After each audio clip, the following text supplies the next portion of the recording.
Baby found a pregnant mother bear, half buried in the mud. What happened next will shock you. If you love my content, consider supporting it with a super thanks. Every bit of your support helps us create even more amazing stories for you. The morning sun broke through the trees as Emma Carter stepped onto the porch of her family's woodland cabin. Her husband, Noah, had already left for the nearby town to get supplies, leaving Emma with their curious 10-month-old son, Oliver. The storm last night had been fierce, lashing the forest with heavy rain and strong winds. Emma breathed in the fresh, damp air as she watched Oliver play with his wooden blocks on the porch. "Look at you building so well," Emma said, smiling at her son. Oliver giggled, his bright blue eyes shining with delight. He had just learned to crawl confidently, and Emma knew she needed to watch him carefully. The cabin was surrounded by beautiful wilderness, but nature could be unpredictable. Emma turned to go inside for just a moment to grab Oliver's sippy cup. "Mommy will be right back, sweetie," she said, ruffling his soft brown hair. She hurried into the kitchen, filled the cup with water, and returned within seconds. But Oliver was gone. Her heart leaped into her throat. "Oliver!" she called out, rushing down the porch steps. She spotted him immediately, crawling with surprising speed toward the edge of the clearing. "Oliver, stop!" Emma called, running after her adventurous baby. As she got closer, she heard something unusual. A low, pained groan coming from beyond the line of trees where Oliver was heading. Emma quickened her pace, scooping up her son just as he reached a small slope leading down to a muddy embankment by the stream. That's when she saw it. A large brown bear, half submerged in thick, clinging mud. The bear's eyes were wide with fear and pain. Emma gasped, instinctively holding Oliver tighter. She was about to retreat when she noticed something that made her pause. The bear's belly was swollen, she was pregnant, and clearly trapped. "Oh my goodness," Emma whispered. The bear let out another moan, her eyes meeting Emma's with what seemed like a desperate plea. Emma had never seen such a human-like expression on a wild animal before. Oliver squirmed in her arms, making soft sounds as if responding to the bear's distress. The bear tried to move, but the mud held her like cement. Each struggle seemed to sink her deeper. Emma knew bears could be dangerous, especially when threatened or in pain, but this one looked too exhausted to pose an immediate threat. Still, she kept a safe distance. "We should go back to the cabin and call for help," Emma said to Oliver, who was watching the bear with unusual interest. But as Emma turned to leave, Oliver began to cry and reached toward the bear.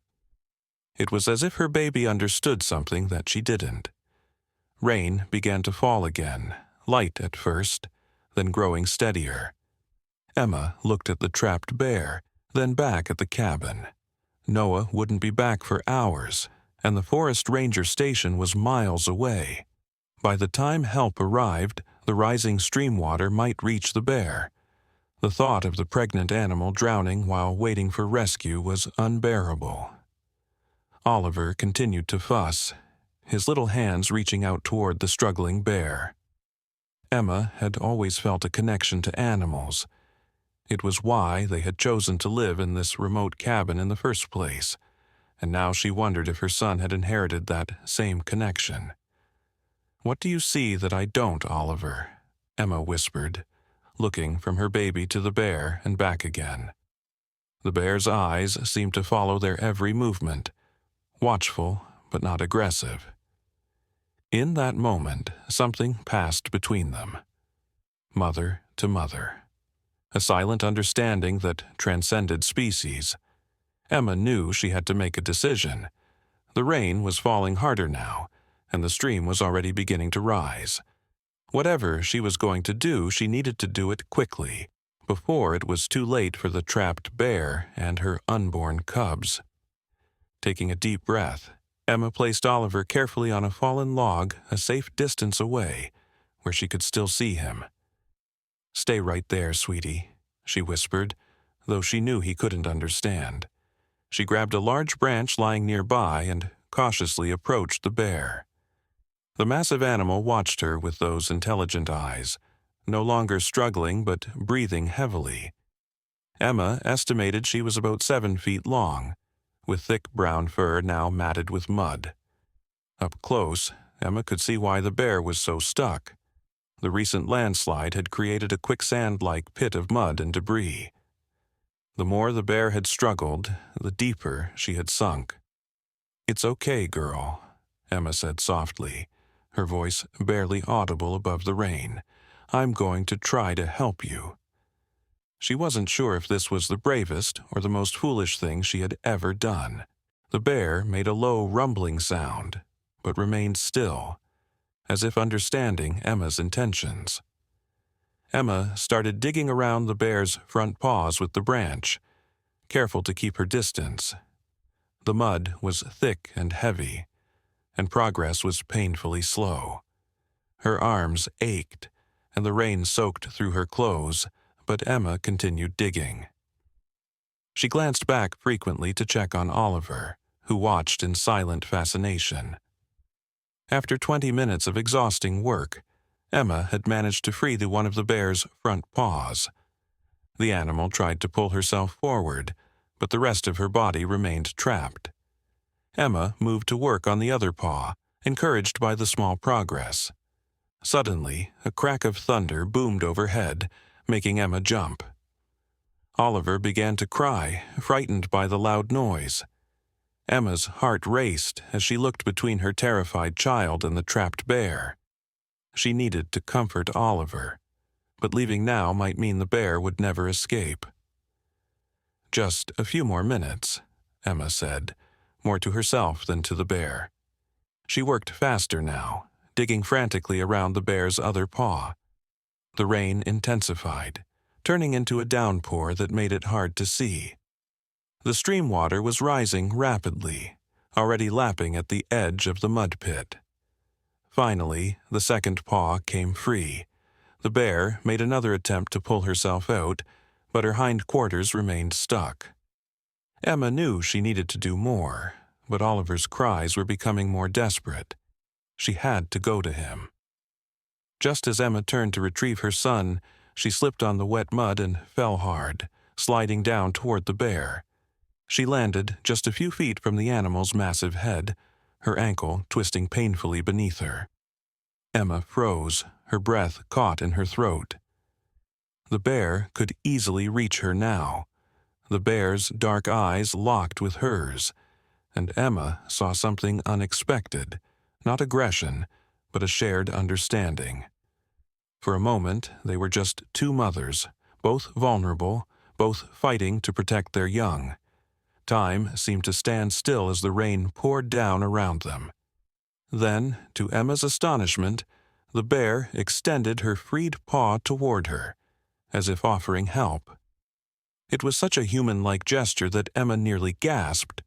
Of course, she knew it was probably just the bear trying to gain better traction, but in that moment it felt like something more. "We're going to get out of this together," Emma whispered, finding courage in the strange connection she felt with the animal. She pushed herself up, wincing at the pain in her ankle, and continued digging around the bear's trapped body, working from a new angle. Oliver's cries subsided somewhat, though he still whimpered on the log. Emma kept talking to the bear in a soothing voice as she worked, telling her about the forest, about Oliver, about anything that came to mind. The bear remained surprisingly calm, as if listening. An hour passed, and Emma's hands were raw and bleeding from the rough branch and the stones in the mud. The water level continued to rise, now reaching her knees as she worked. But she had managed to clear much of the mud from around the bear's body.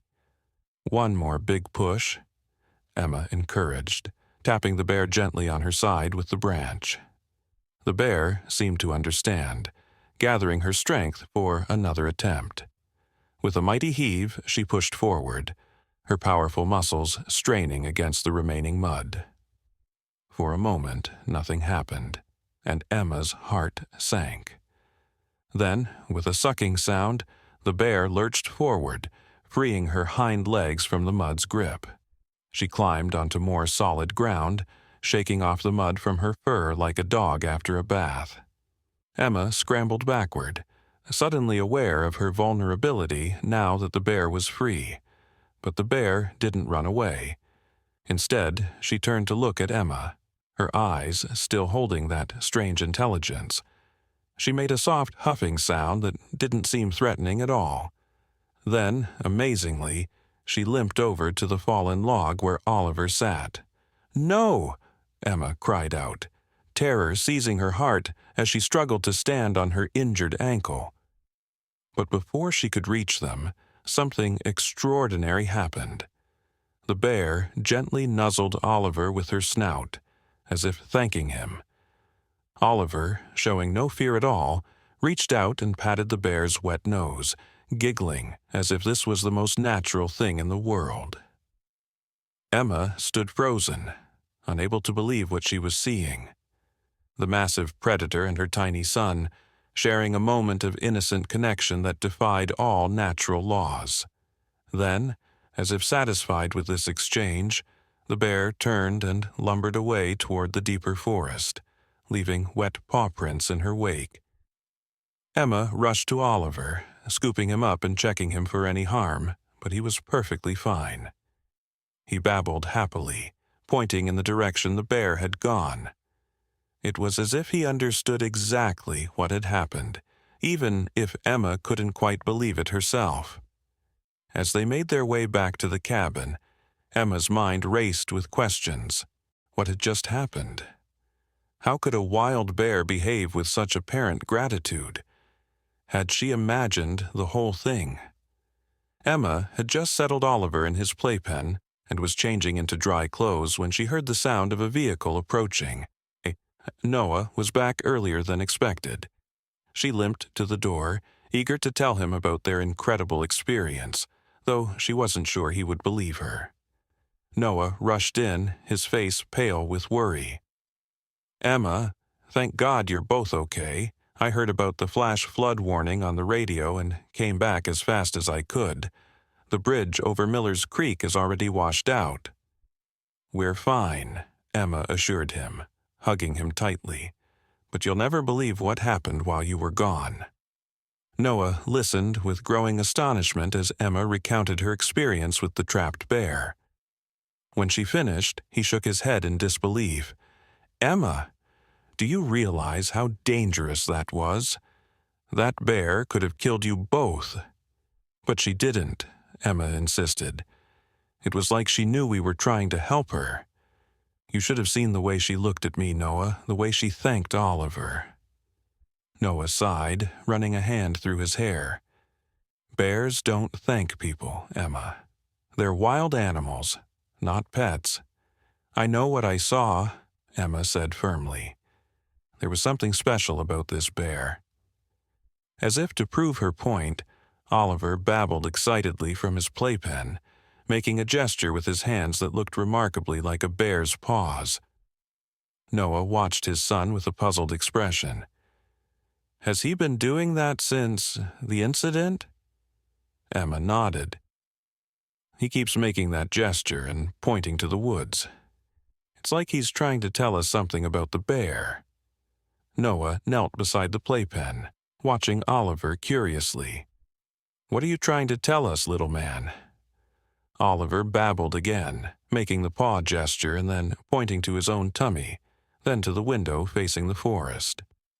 "The bear is going to have babies," Emma translated, though she wasn't sure how she knew that's what Oliver meant. "He's worried about her." Noah looked skeptical, but didn't argue. "Well, there's nothing more we can do about it now. The storm is getting worse, and we need to make sure we have everything we need in case we get stranded here for a few days." As Noah went to check their emergency supplies, Emma sat by the window, staring out at the darkening forest. Somewhere out there, a pregnant bear was seeking shelter from the storm. A bear that had looked into her eyes and shown her something profound about the connection between all living creatures. What Emma didn't realize was that this extraordinary encounter was just the beginning. The bear would return, and when she did, the lives of the Carter family would change forever in ways none of them could possibly imagine. 3 days passed, and the storm finally subsided. The forest dripped with leftover rain, and the morning sun struggled to penetrate the lingering clouds. Emma's ankle had improved enough for her to walk without much pain, though Noah insisted she take it easy. They had been cut off from town due to flooding, but their supplies were holding out well enough. That morning, Emma was hanging laundry on the porch while Noah fixed a leak in the roof. Oliver played in his portable crib nearby, still making those curious bear paw gestures whenever Emma mentioned their adventure. "I still think we should report the bear sighting to the ranger station once the road's clear," Noah said, hammering a loose shingle back into place. A pregnant bear this close to the cabin could be dangerous. Emma frowned. "She's not dangerous, Noah. If she was, she would have hurt us when she had the chance." "One friendly encounter doesn't make a wild bear safe," Noah argued, but without much conviction. He had seen the way Oliver kept making those gestures, and it unnerved him more than he wanted to admit. Emma was about to respond when she noticed Oliver had gone completely silent. The baby was staring intently into the trees, his tiny finger pointing. Emma followed his gaze and gasped.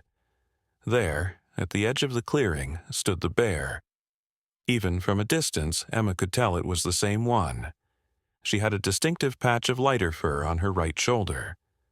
The bear wasn't approaching. She simply stood watching the cabin, as if uncertain.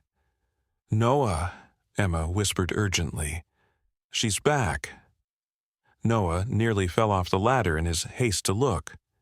When he spotted the bear, he scrambled down and rushed to Emma's side, positioning himself protectively in front of her and Oliver. "Get inside," he said quietly. "I'll scare her off." "No," Emma said, placing a restraining hand on his arm. "Look at her. She's not threatening us." The bear took a few hesitant steps forward, then stopped again. Now that she was closer, Emma could see that the animal appeared to be in distress. Her movements were labored, and she kept looking back over her shoulder nervously. "Something's wrong," Emma said. "I think she needs help again." Noah stared at his wife in disbelief. "Emma, you can't be serious. What do you think this is, a Disney movie? Wild bears don't come to humans for help." But even as he said it, the bear took another step forward, made a soft grunting sound, and then looked back into the forest again, as if trying to communicate something. Oliver became animated in his crib, making his paw gestures faster and pointing excitedly at the bear. "Bah, bah," he cried, one of his few attempted words. "I think she wants us to follow her," Emma said, the realization striking her with certainty. "That's crazy," Noah said, but his voice lacked conviction. He had never seen a wild animal behave this way before. The bear moved a few paces back toward the forest, then stopped and looked at them again, waiting. It was such a human-like gesture that even Noah couldn't deny the apparent intention behind it. "I'm going to see what she wants," Emma decided, picking up Oliver from his crib. "Absolutely not," Noah protested. "If you're determined to follow a wild bear into the forest, at least leave Oliver with me." But Oliver began to wail when Emma tried to hand him over, reaching desperately toward the bear with his little arms. "He needs to come," Emma said, though she couldn't explain why she felt so certain. "But you should come too. We'll stay together." Noah looked between his wife's determined face and the waiting bear, and finally nodded. "Fine, but I'm bringing the rifle." "You won't need it," Emma assured him, but she didn't object when he retrieved the gun from inside. Whatever gave Noah the courage to follow would be worth it. The bear watched them approach with those intelligent eyes that had haunted Emma's dreams for the past 3 nights. When they were about 20 feet away, the animal turned and began walking deeper into the forest, occasionally looking back to make sure they were following. "This is insane," Noah muttered, but he stayed close to Emma and Oliver as they followed the bear along a narrow game trail. They walked for nearly 15 minutes, the bear setting a pace slow enough for them to keep up easily. The forest grew denser, the undergrowth thicker.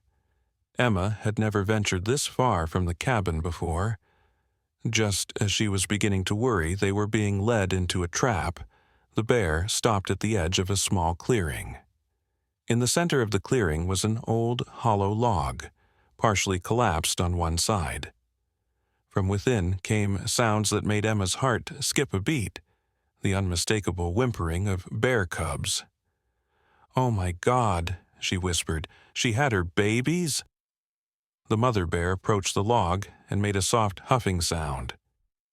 In response, tiny cries emerged from within, but something was wrong.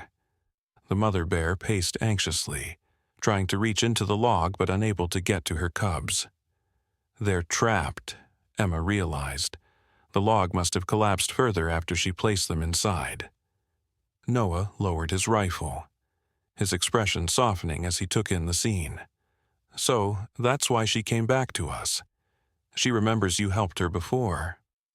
Oliver squirmed in Emma's arms, reaching toward the log with obvious distress. "Bah! Bah!" he cried again. "We have to help them," Emma said, already moving forward. "Wait," Noah cautioned, gently pulling her back.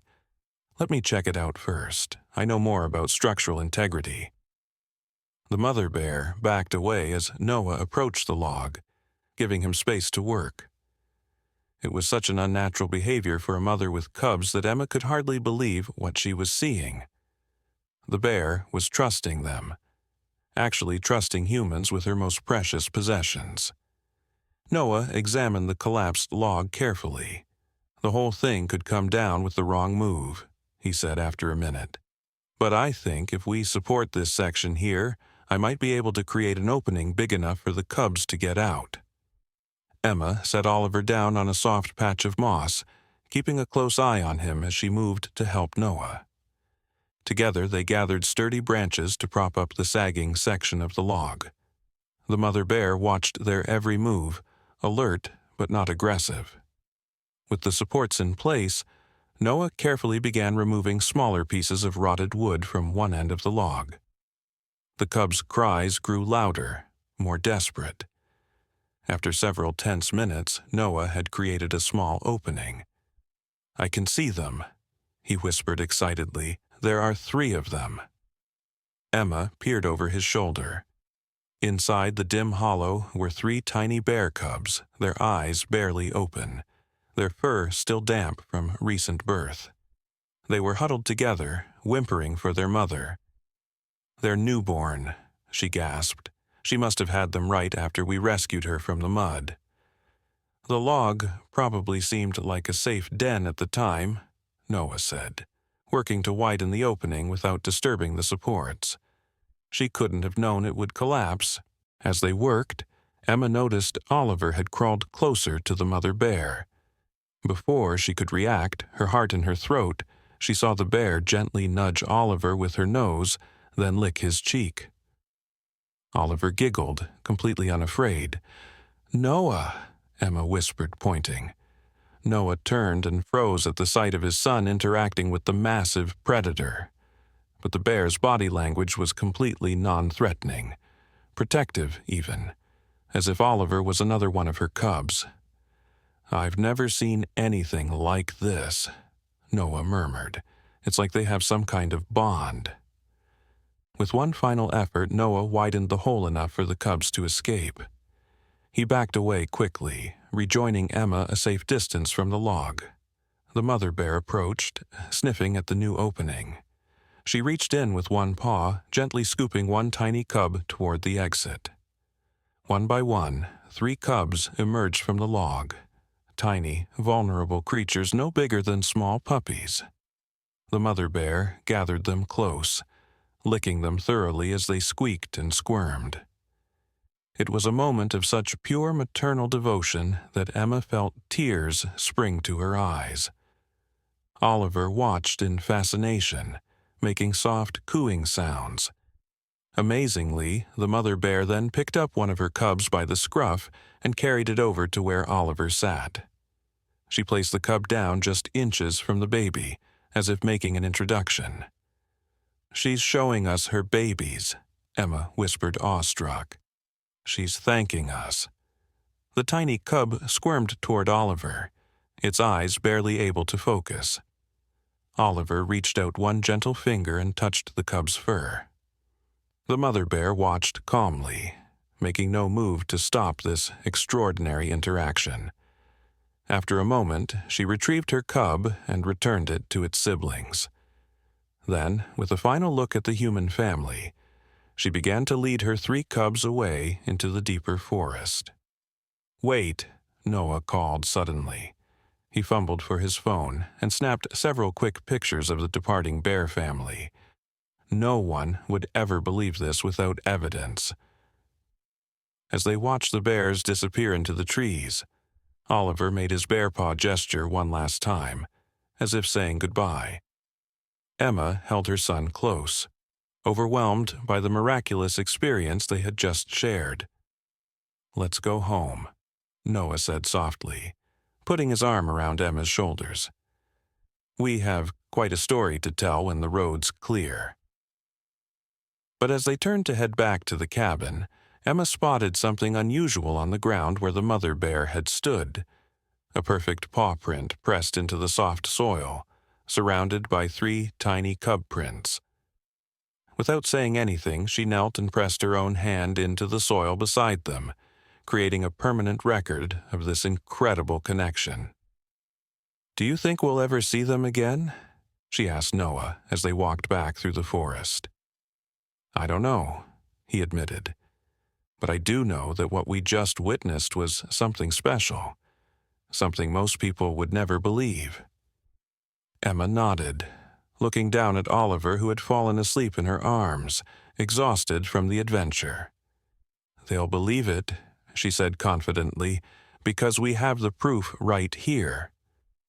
What they didn't know then was that the connection formed between the 2 families, one human, one bear, would continue to manifest in ways that would astound not just them, but eventually the entire scientific community. The bond between Oliver and the bear cubs had only just begun, and the most amazing chapters of their interspecies friendship were yet to be written. 2 weeks passed, and life at the Carter cabin had returned to a semblance of normalcy. The roads had cleared, and Noah had made a trip into town for supplies. He had shown the bear photos to a few trusted friends, who reacted with a mixture of awe and skepticism. The local ranger, Mike Donovan, had been particularly interested, asking detailed questions about the bear's location and behavior. "They're a protected species," Ranger Donovan had explained, "and a mother with cubs this close to a human dwelling is something we need to monitor." Noah had been careful not to reveal too much. Something protective had awakened in him. A desire to shield not just his family, but also the bear family they had helped.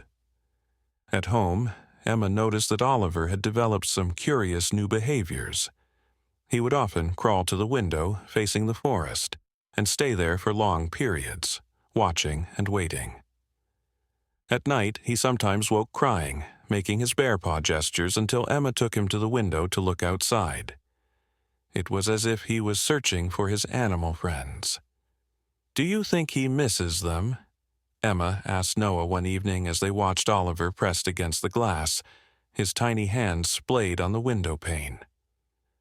"He's just a baby," Noah reminded her gently. "He probably doesn't even remember them." But Emma wasn't so sure. There had been something profound in the connection between Oliver and the bears, something she couldn't explain but couldn't dismiss either. That night, Emma was awakened by a strange sound from outside. It wasn't threatening, more like a soft scratching at the cabin wall. She slipped out of bed, careful not to wake Noah, and went to check on Oliver. To her surprise, his crib was empty. Panic seized her until she spotted him sitting by the back door in the kitchen, patting the wood with his small hand, as if trying to open it. Through the small window in the door, Emma could make out a shape in the moonlight, a large, furry shape, with 3 smaller ones tumbling around it. "They're back," she whispered, her heart racing with excitement rather than fear. Oliver looked up at her, his face brightening. "Bah!" he said clearly, making his paw gesture. Emma hesitated only briefly before opening the door. The mother bear stood on the back porch, calm and non-threatening, her 3 cubs now noticeably larger than they had been 2 weeks ago. They wrestled with each other playfully, showing no fear of the human observers. "Hello again," Emma said softly. The mother bear made a gentle huffing sound in response. Oliver crawled forward eagerly, and before Emma could stop him, he was sitting among the bear cubs, giggling as they sniffed and pawed at him curiously. Emma watched in amazement, ready to snatch her son away at the first sign of danger, but the mother bear simply sat back on her haunches, watching the unlikely playmates with apparent satisfaction. "Emma? What's going on?" Noah's voice came from behind her, thick with sleep. Then, "Oh my God," as he spotted Oliver among the bear cubs. "It's okay," Emma said quickly, holding up a hand to stop him from rushing forward. "Look at them. They're just playing."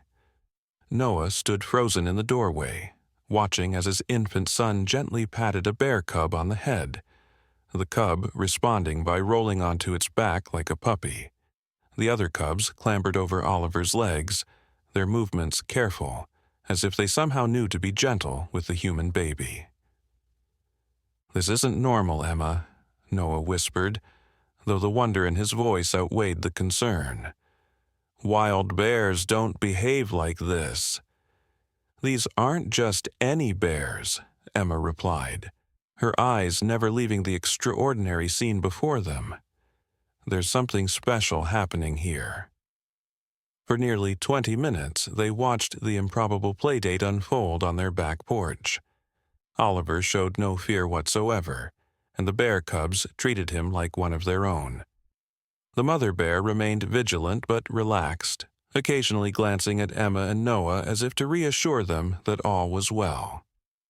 Finally, as if responding to some silent signal, the mother bear made a soft grunting sound. The cubs immediately stopped playing and gathered around her. Oliver watched them, his expression almost sad as the bear family prepared to leave. One of the cubs, the smallest, with a distinctive white patch on its chest, approached Oliver one last time, touching its nose to the baby's cheek in what looked remarkably like a kiss goodbye. Then it scampered back to its mother. The mother bear rose to her full height, towering over them all. She looked directly at Emma, her dark eyes reflecting the moonlight.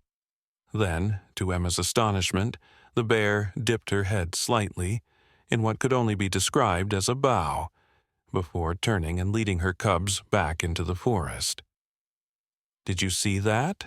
Emma whispered, picking up Oliver, who was reaching after the departing bears.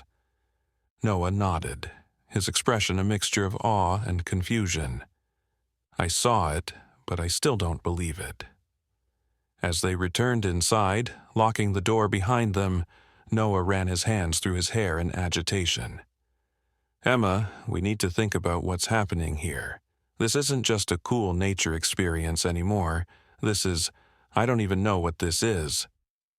"It's a miracle," Emma said simply, cradling Oliver, who had finally fallen asleep, exhausted from his play session. "It's potentially dangerous," Noah countered. What if someone sees them coming here? What if they get spotted by hunters or poachers? Emma hadn't considered that possibility, and the thought sent a chill through her. What should we do? Noah paced the kitchen thinking, for now, we keep this between us. No more sharing photos, no more telling stories in town. The fewer people who know about our visitors, the safer everyone will be. Emma agreed, though the scientist in her longed to document this unprecedented behavior. But don't you think this could be important? For conservation? For understanding animal behavior? Maybe someday, Noah conceded. But right now, protecting them, all of them, is more important than scientific discovery. They returned to bed, but sleep eluded them. The image of Oliver playing with bear cubs under the moonlight was too extraordinary to allow their minds to rest. The Bear family continued to visit regularly over the next month, always at night, always with the same gentle interactions. Oliver began to develop faster than most babies his age, attempting to stand and trying to mimic the more agile movements of his bear playmates. He had even started making growling sounds that sounded uncannily like bear vocalizations. Emma kept a detailed journal of these visits, noting every behavior, every interaction. She couldn't help but feel they were witnessing something profoundly important.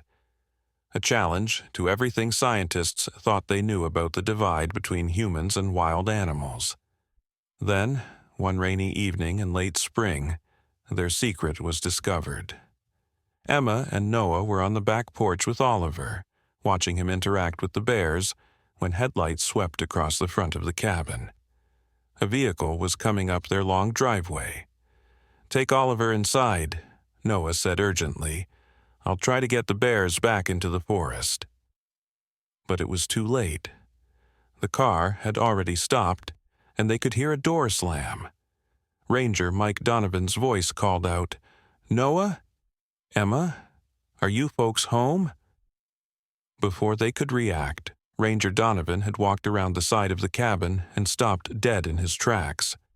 His flashlight beam illuminated the scene on the porch, the Carter family and 4 wild bears, in what appeared to be a peaceful social gathering.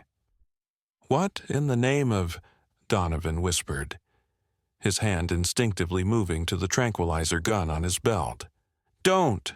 Emma cried, stepping protectively in front of the mother bear, who had tensed at the newcomer's arrival. "They're not dangerous. Please, Mike, just watch for a minute." Donovan stood frozen, his flashlight beam wavering between the humans and the bears. The mother bear made no aggressive moves, though she had gathered her cubs closer. Oliver, oblivious to the tension, continued to play with the smallest cub, both of them seemingly unconcerned by the ranger's presence. "This is impossible," Donovan said, lowering his flashlight slightly. "Bears don't behave like this, especially not with human infants." "We know," Noah said, moving slowly to stand beside Emma. "But it's happening. It's been happening for weeks."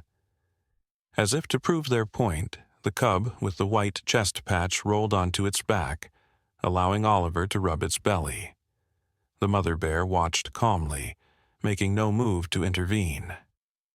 Ranger Donovan slowly lowered himself to a sitting position on the steps, his eyes never leaving the extraordinary scene.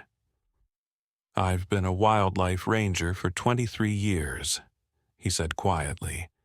"I've never seen anything like this. It goes against everything we know about bear behavior.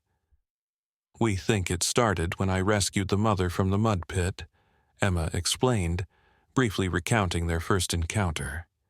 "She was pregnant and trapped. Something happened between us. Some kind of understanding." Donovan shook his head in wonder. "I've heard stories from old-timers and native elders about special connections between humans and animals, but I always thought they were just legends." He watched as Oliver gently touched the cub's ear, the cub responding with a playful nibble that never quite closed on the baby's finger. I guess some legends have a basis in fact.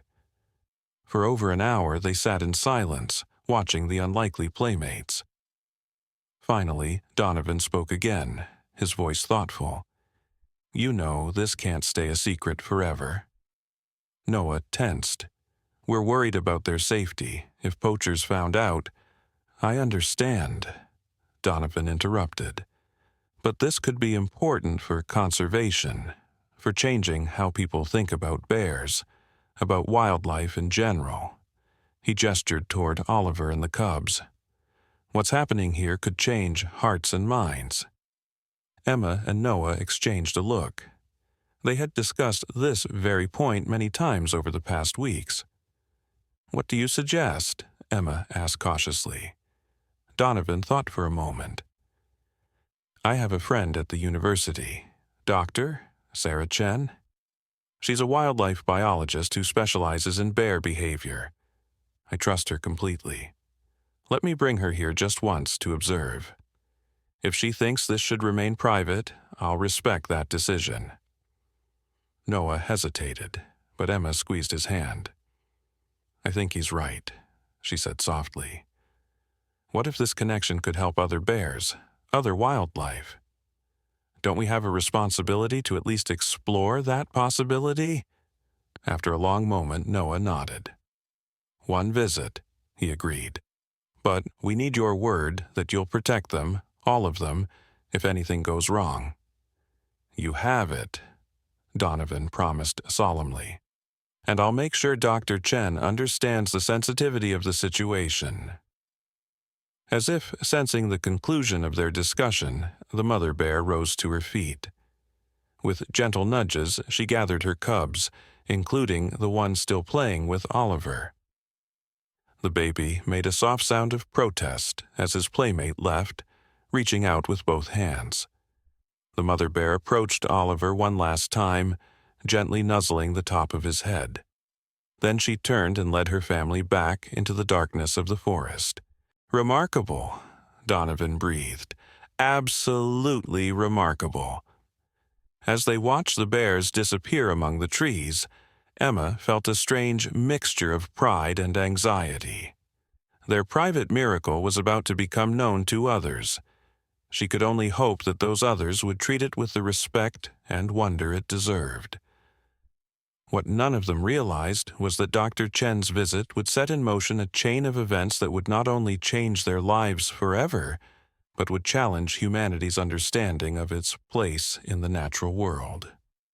The bond between Oliver and the bears was about to become the catalyst for something much larger than any of them could have imagined.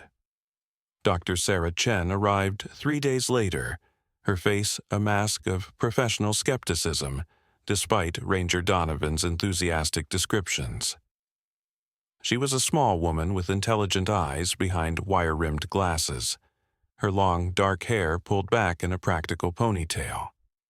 She carried a weathered leather backpack filled with scientific equipment, cameras, a notebook computer, and various monitoring devices. I want to be clear, she said, after introductions had been made and tea had been served at the kitchen table. What Mike has described to me is, scientifically speaking, impossible. Bears are not social animals when it comes to humans. Mothers with cubs are particularly defensive and dangerous. Noah nodded. We understand your skepticism.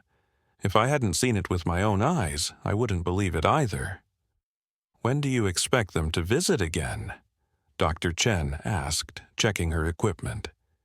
They usually come after sunset, Emma explained, bouncing Oliver on her knee.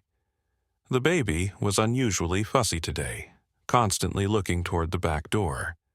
But there's no guarantee they'll come tonight. They don't visit every day. Dr. Chen settled in for what might be a long wait, setting up a small video camera on the porch railing. I'll need to document everything, she explained, for scientific verification. As long as you agree not to share anything without our approval, Noah reminded her. Our first priority is protecting both families. Dr. Chen nodded. though Emma noticed a flicker of professional ambition in her eyes that made her slightly uneasy. Scientists, after all, built their careers on discoveries and publications. As the sun began to set, Oliver became increasingly agitated, squirming and making his bear growls more insistently. Emma recognized the signs now. He somehow sensed when the bears were nearby, even before they appeared. "I think they're coming," she told the others quietly, taking Oliver to the back porch. Sure enough, within minutes, there was movement at the forest's edge. The mother bear emerged first, scanning the area cautiously before allowing her cubs to follow. Dr. Chen's gasp was audible as she watched through her camera. "Remarkable," she whispered. "She's exhibiting none of the defensive posturing I would expect." The bear family approached the porch as they had many times before, the cubs tumbling over each other excitedly when they spotted Oliver. The smallest cub, the one with the white chest patch that Oliver seemed particularly attached to, raced ahead of its siblings. "We've named that one Patch," Emma explained softly. "He seems to have a special bond with Oliver." Dr. Chen was speechless as she watched Oliver crawl to the edge of the porch, where Patch immediately greeted him with gentle nudges and playful pats. The other cubs joined in, and soon all 4 young ones were engaged in what could only be described as a game of tag, with Oliver laughing delightedly as he tried to keep up with his faster playmates. "This defies everything we know about ursine behavior," Dr. Chen murmured, her camera whirring softly as it captured every moment. "The mother is allowing a human child near her cubs. It's revolutionary." For over 2 hours, they watched the extraordinary interaction unfold. Dr. Chen took notes continuously, occasionally whispering questions to Emma and Noah, but mostly observing in stunned silence. The mother bear remained calm throughout, sometimes participating in the play by gently rolling a cub back toward the group with her paw when it strayed too far. "The level of trust is unprecedented," Dr. Chen said as the visit came to an end. The mother bear gathering her cubs with soft grunts as she always did. "And the cognitive understanding, it's as if she knows exactly who you are and why you're safe." "It's because we helped her," Emma said simply. "She remembers." As they watched the bears disappear into the forest, Dr. Chen turned to them, her scientific skepticism now replaced with barely contained excitement. "This could change everything we think we know about bear cognition, about animal-human relationships. It could revolutionize conservation efforts worldwide." "What exactly are you suggesting?" Noah asked, his protective instincts flaring. Dr. Chen took a deep breath. "I'd like to establish a small research project. Nothing invasive, just observation and documentation. We could learn so much from this unique relationship." Emma and Noah exchanged uncertain glances. They had expected Dr. Chen would be amazed, but they hadn't anticipated an immediate push for research. "We need to think about it," Emma said carefully. "Our primary concern is Oliver's safety and the bear's protection." Dr. Chen nodded, though Emma could see the scientist was already formulating research questions in her mind. "Of course.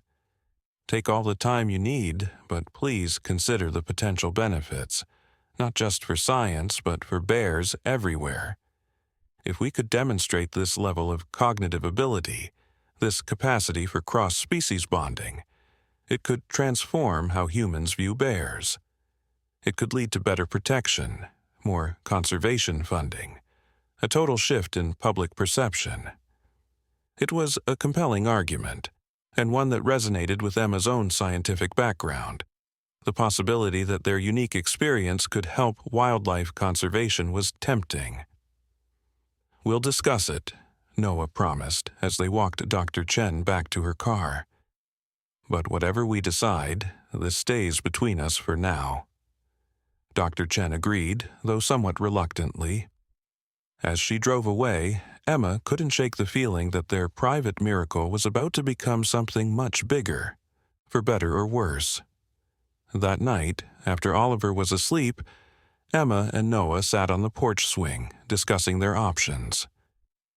The forest was alive with night sounds, crickets chirping, an owl hooting in the distance, the rustle of nocturnal creatures moving through the underbrush. "What do you think?" Emma asked, leaning against Noah's shoulder. "About Dr. Chen's research proposal?" Noah sighed, staring out at the darkened trees. "I'm torn. On one hand, it feels like we should share this amazing thing with the world. On the other hand, once we open that door, we can't close it again." Emma finished his thought. "I know, but what if it could help? What if other people could learn from our experience? Learn that wild animals aren't just mindless creatures to be feared or hunted, but intelligent beings capable of complex emotions and relationships." "That's assuming everyone would see it that way," Noah countered. "Some might see it as a circus act, or worse, try to replicate it in unsafe ways." Their conversation was interrupted by a sound from Oliver's room. Not crying, but the distinctive bear growl he had developed. Emma went to check on him and found him standing in his crib, pointing insistently at the window. "What is it, sweetie?" she asked, peering out into the darkness. At first, she saw nothing, but then a movement caught her eye, a flash of lighter fur moving rapidly through the trees. It was too small to be the mother bear. "Noah," she called softly, "I think one of the cubs is out there, alone." Noah joined her at the window, squinting into the night. "You're right, it looks like Patch, but where's the mother?" They hurried outside, Emma carrying Oliver, who was now making urgent noises and reaching toward the trees. They followed the sound of rustling leaves to the edge of their property, where they found Patch pacing anxiously, making distressed mewling sounds. "Something's wrong," Emma said, setting Oliver down on a fallen log. Immediately, Patch ran to the baby, nudging him frantically and then running a few steps toward the forest before returning, clearly trying to communicate something. "I think he wants us to follow him," Noah realized, echoing Emma's words from their earlier adventure. Without hesitation, they gathered Oliver and followed the cub deeper into the forest. Patch led them confidently, occasionally looking back to make sure they were still behind him. The moonlight filtered through the canopy, providing just enough light to avoid tripping over roots and fallen branches. After nearly 20 minutes of walking, they heard it, a low, pained moaning that sent chills down Emma's spine. It was the mother bear, and she was in distress. They found her in a small clearing, lying on her side, breathing heavily. The other two cubs huddled near her head, whimpering softly.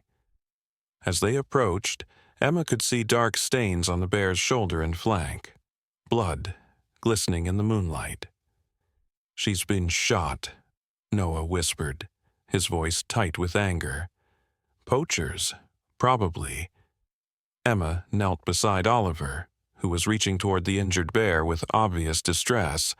"What can we do? We can't exactly take her to a vet." Noah ran a hand through his hair, thinking quickly. "I'll call Ranger Donovan. He'll know what to do."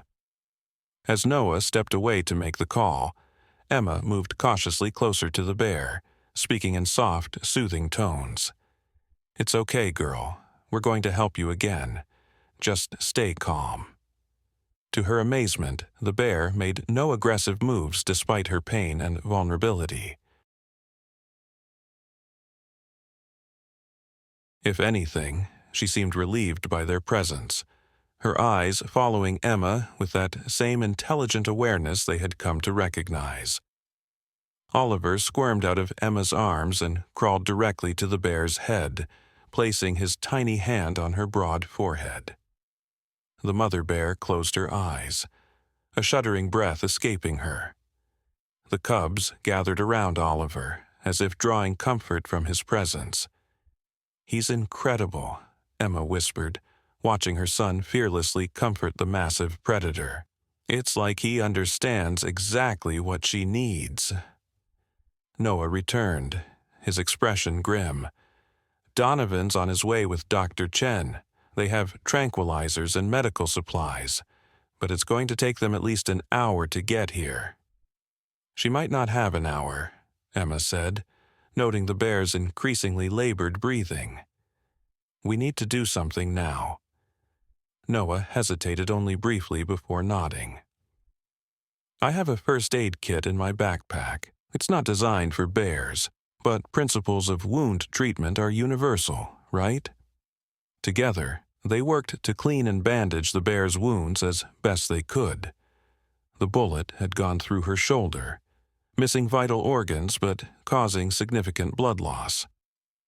The bear remained incredibly docile throughout their amateur veterinary efforts, only occasionally grunting in pain when they touched a particularly tender spot. Oliver stayed near her head the entire time, sometimes stroking her fur, sometimes just sitting quietly with the cubs. It was as if he was providing emotional support while Emma and Noah handled the physical care. "This is beyond anything I've ever seen," Noah murmured as he applied pressure to the wound. "She trusts us completely, with her life, with her cubs." "It's more than trust," Emma said, watching Oliver lean against the bear's massive head, his small body rising and falling with her breathing. "It's something deeper, a kind of understanding that goes beyond species." By the time Ranger Donovan and Dr. Chen arrived, Emma and Noah had managed to slow the bleeding considerably. The bear was still conscious, her eyes alert despite the pain. "My God," Donovan whispered as he took in the scene, a wounded mother bear being tended by humans, with a human child cuddled among her cubs as if he belonged there. "If I wasn't seeing this myself..." Dr. Chen immediately went into professional mode, unpacking medical supplies from her bag. "I've had some veterinary training," she explained. "Working with wildlife researchers, you pick things up." She examined the bear's wounds with gentle efficiency, nodding approvingly at Emma and Noah's first aid efforts. "You've done well. The bullet went clean through, which is good. No fragments to remove." She administered antibiotics and painkillers, explaining that the dosage was estimated based on the bear's size. "It's not perfect, but it should help." "Will she recover?"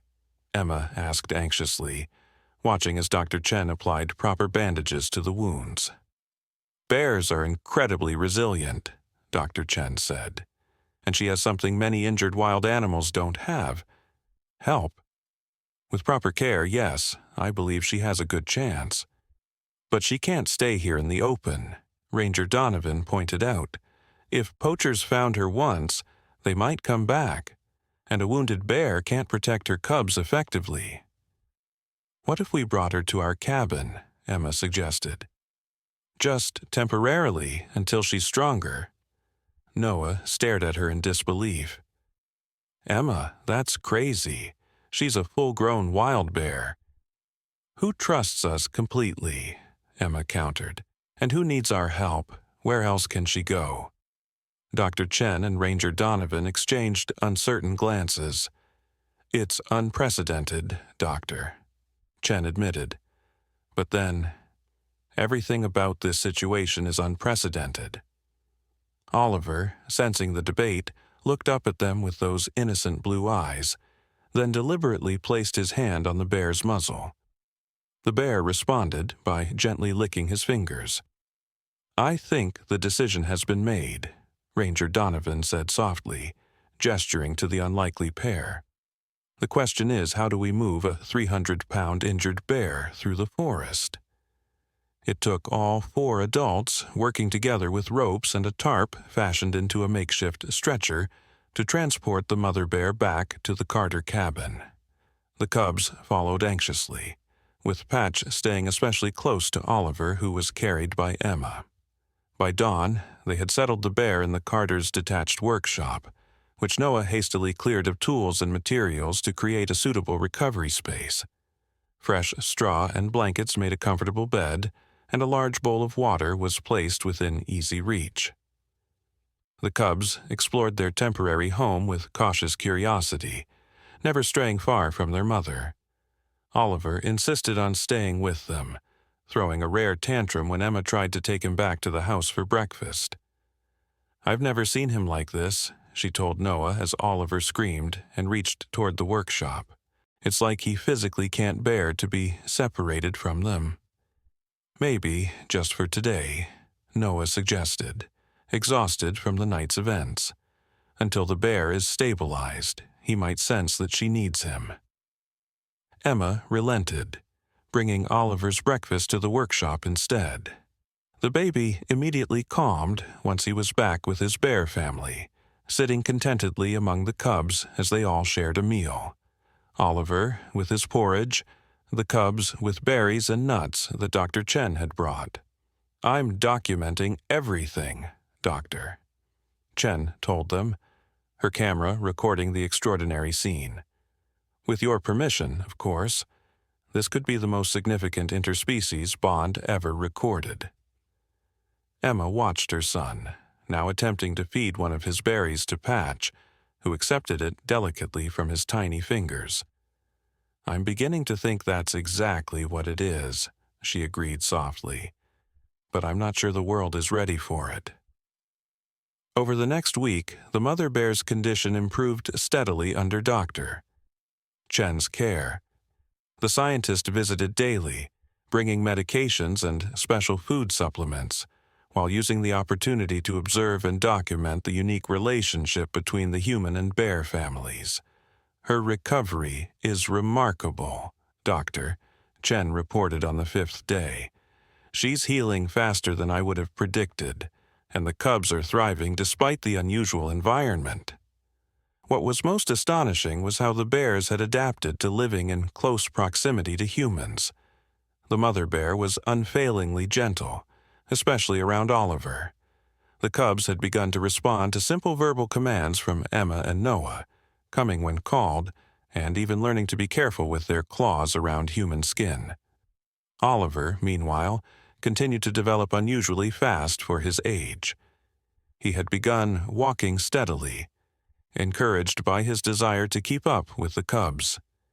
He had even started forming words, simple ones like bear and patch, but clear and deliberate. "His cognitive development is accelerating," Dr. Chen observed one afternoon as they watched Oliver and the cubs playing a game that resembled hide-and-seek. "I wonder if the stimulation of interacting with the bears is enhancing his neural pathways." Emma had wondered the same thing. Her son seemed to be absorbing behaviors and skills at an extraordinary rate, as if the bear cubs were teaching him in ways human parents couldn't. As the mother bear regained her strength, Emma and Noah knew they would soon face a difficult decision. The bears couldn't stay in the workshop forever. They belonged in the forest.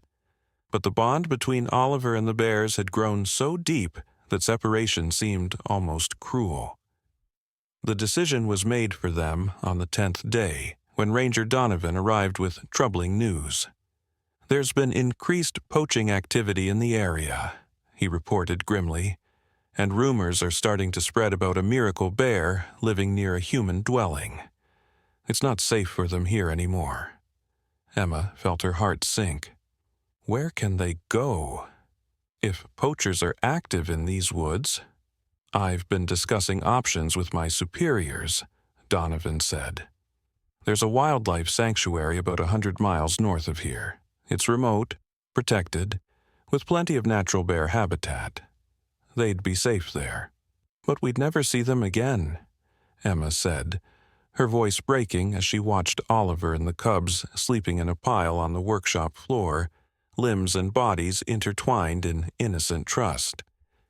"Actually," Dr. Chen interjected, "I've been thinking about that." What if this didn't have to be the end of your relationship, but the beginning of something new? She outlined a proposal that left Emma and Noah speechless: the establishment of a small research facility at the edge of the sanctuary, where the Carters could live and work, studying the unique relationship between Oliver and the bears while helping to protect and understand all the sanctuary's wildlife. The university is very interested in funding such a project, Dr. Chen explained, her eyes bright with excitement. Based on the preliminary evidence I've gathered, they're willing to establish a position for both of you, Emma with her biology background and Noah with his engineering skills. You want us to uproot our lives? Noah asked, though Emma could see he was intrigued by the idea. I want you to consider being part of something revolutionary, Dr. Chen corrected. A long-term study of interspecies communication and bonding that could change how humans interact with wildlife forever. Emma looked at Oliver, still peacefully asleep among his bear companions. He loves them, she said softly, and they love him.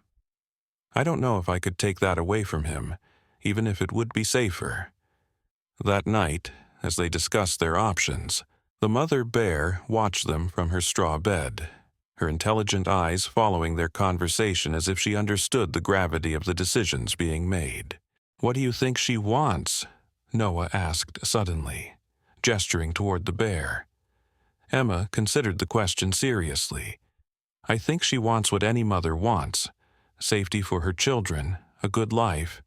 Maybe she even wants what we've created here, this unlikely family. The bear made a soft huffing sound, as if in agreement. Oliver, who had been dozing in Emma's lap, looked up at the sound and smiled. Bear stay? He asked, forming his first complete question. Emma and Noah looked at each other, a silent understanding passing between them. The decision wasn't just about science or careers or even safety anymore. It was about honoring the miraculous bond that had formed against all odds, a bond that might hold lessons the entire world needed to learn. Yes, Oliver, Emma said finally. Bear stay, and we stay with Bear. 2 months later, the Carter family, now expanded to include 3 humans and 4 bears, settled into their new home at the edge of the Northern Pines Wildlife Sanctuary. Their modest research facility, funded by an enthusiastic university department, allowed them to continue documenting the extraordinary relationship while protecting the privacy and safety of all involved. Word of their work spread cautiously through scientific circles, with carefully vetted researchers occasionally visiting to observe the miracle that continued to unfold. Oliver, now speaking in full sentences despite being barely a year old, had become a bridge between 2 species that had traditionally feared and avoided each other. One evening, as the autumn leaves began to turn, Emma stood on the porch of their new cabin, watching Oliver and the cubs playing in the yard. The mother bear sat nearby, her wounds now fully healed, her eyes watchful but relaxed. Do you ever wonder what would have happened if you hadn't helped her that first day? Noah asked, coming to stand beside her. Emma shook her head. I try not to think about it. Some things are just meant to be, I guess, like we were all waiting to find each other. As if hearing her words, the mother bear looked up, meeting Emma's gaze with that now familiar intelligence. Then she did something she had never done before. She rose on her hind legs, standing tall in the setting sun, and placed a paw over her heart. The gesture was so human, so deliberate, that Emma felt tears spring to her eyes. Without thinking, she raised her own hand to her heart in response. In that moment, as human and bear acknowledged each other across the species divide, Emma knew they had been right to follow this unlikely path. What had begun with a baby finding a bear trapped in mud had become something profound. a testament to the capacity for understanding and compassion that transcended the boundaries humans had believed were fixed and immutable. And somewhere in that understanding lay hope, not just for the Carter family and their bear companions, but for a world that desperately needed to remember its connection to all living things. 10 years passed like the changing seasons, each one bringing new discoveries, challenges, and moments of connection that continually astonished all who witnessed them. Oliver grew from a toddler into a thoughtful, compassionate boy with an uncanny ability to communicate not just with his bears, but with all manner of wildlife. Though he attended school and had human friends, his deepest bond remained with Patch, who had grown into a powerful yet gentle adult bear. The two would often be found exploring the sanctuary together, moving through the forest with a synchronized awareness that left even seasoned researchers speechless. The research center had expanded modestly, becoming a haven for scientists who approached wildlife with respect and open minds rather than cold detachment.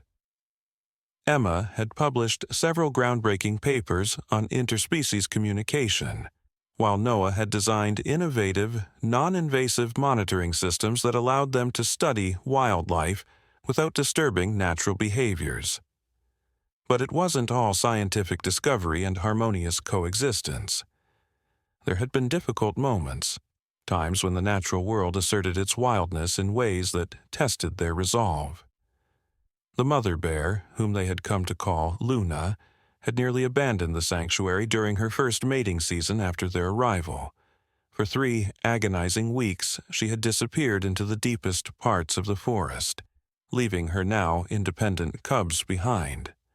Oliver had been inconsolable, sitting at the edge of the trees every day, making the bear sounds he had perfected over years of communication.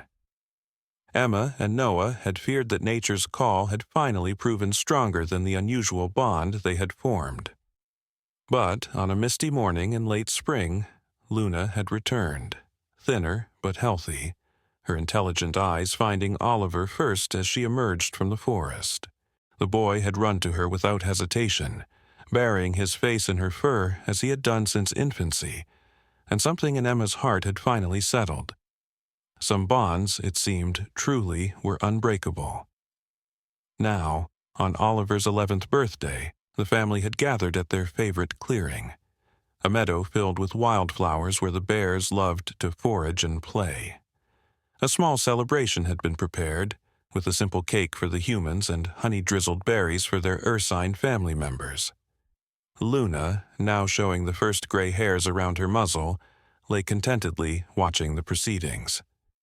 Her cubs were fully grown now, Patch and his siblings having established territories within the sanctuary, occasionally bringing mates and, in 2 cases, cubs of their own to meet the human family that remained part of their unique social structure. "Make a wish," Emma said, lighting the candles on Oliver's cake. Oliver closed his eyes, his expression serious beyond his years. When he opened them again, he looked not at the cake but at the bears who had shaped his life in ways that even his parents couldn't fully comprehend. "I already have everything I could wish for," he said simply, in the direct way that characterized him. "But I wish everyone could understand what we've learned here." As if responding to his words, Patch approached the picnic blanket, carrying something gently in his mouth. He placed it carefully beside Oliver, a perfect pine cone, the kind they had played with together since Oliver was tiny. "Thank you," Oliver said, taking the gift with the reverence another child might reserve for an expensive toy. He and Patch shared a look of such deep understanding that Emma felt tears spring to her eyes. Dr. Chen, who had become a close friend and tireless advocate for their work, snapped a photograph of the moment. "That's the one," she said quietly. "That's the image for the book cover." The book, Bridge Between Worlds, The Carter-Bear Connection, had been years in the making, a careful documentation of their journey that would finally be shared with the wider public. After much debate, they had decided it was time to tell their story more broadly, hoping it might change hearts and minds about humanity's relationship with wildlife. As the celebration continued, with bears and humans sharing food and space with easy familiarity, Noah pulled Emma aside, his expression thoughtful. "Did you ever imagine, back when you found Luna in that mud pit, that we'd end up here?" he asked. Emma shook her head, watching as Oliver demonstrated to a visiting researcher how to communicate with one of Luna's grand cubs. "Never. But I'm grateful every day that we were brave enough to follow this path." The sun was beginning to set, painting the meadow in golden light, when Luna rose from her resting place and approached Emma. The others continued their conversations, accustomed to the bear's movements among them, but Emma felt a strange solemnity in Luna's demeanor that made her heart quicken. Luna stopped before her, those intelligent eyes, now slightly clouded with age, holding Emma's gaze with the same intensity they had shown on that first fateful day by the mud pit. Then, with deliberate slowness, Luna extended her massive paw, hovering it in the air between them. Emma understood. She lifted her own hand, pressing her palm gently against the bear's pad. Luna's rough skin against her own felt like more than physical contact. It was the touch of two worlds meeting, acknowledging each other with respect and understanding. "Thank you," Emma whispered, tears flowing freely now, "for trusting us, for everything you've taught us." Luna made a soft huffing sound that Emma had learned to recognize as affirmation. Then, in a gesture that took Emma's breath away, the bear leaned forward and gently touched her forehead to Emma's. Something she had never done before. It was brief, just a moment of connection, but in that touch Emma felt a lifetime of shared experiences, of mutual protection, of boundaries crossed and new understanding forged. When Luna pulled back, Emma saw that everyone had fallen silent, watching the profound exchange with expressions of wonder. Even the visiting researchers, accustomed to maintaining professional distance, were visibly moved. Oliver came to stand beside his mother, taking her hand in his. Patch joined Luna, the four of them forming a circle that seemed to Emma to represent everything they had accomplished. A bridge between species built of trust, respect, and love. "This is just the beginning, isn't it?" Oliver said, his young voice filled with certainty and purpose. Emma looked at her son, this miracle child who had grown up with foot in two worlds, and saw in his eyes the future unfolding. A future where humans remembered their place within the natural world rather than above it. A future where connection replaced fear, and understanding replaced dominance.